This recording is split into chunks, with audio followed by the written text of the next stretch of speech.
And we're now on day 3 of the federal government shutdown. The week is ending with no deal in sight and many employees working without pay. Now, right now, the biggest point of contention is on health care, rollbacks demanded by Democrats. The Senate voted again today to open the government on a short-term basis, but negotiations are at a standstill.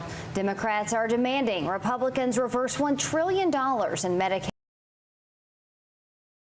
and Obamacare subsidies to stop premiums from soaring for millions of Americans. Democrats want to play political games and try to obscure the real facts at issue. House Democrats are simply making the case that we need to cancel the cuts, lower the costs, and save health care. Now, the president met with the budget chief yesterday to discuss which government programs he wants to recommend to eliminate. The president has threatened that jobs and workers who would normally be furloughed during a shutdown might be cut permanently. So what does that mean for our area, and would it affect services here? News Channel 9's Katie Glanton has that part of the story. Katie? Yeah, with this government shutdown, I was curious about how it could affect our federal workers here that are not being paid. I talked to an economics professor at UTC to learn more.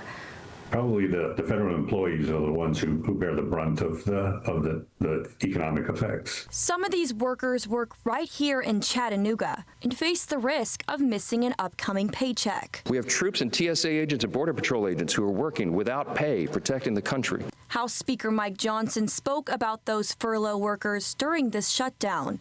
We asked UTC economics professor Howard Walls how that affects federal employees here at home. They're not being paid. So some of them actually still work, but they're not being paid until this impasse is over, and others are sent home and not being paid.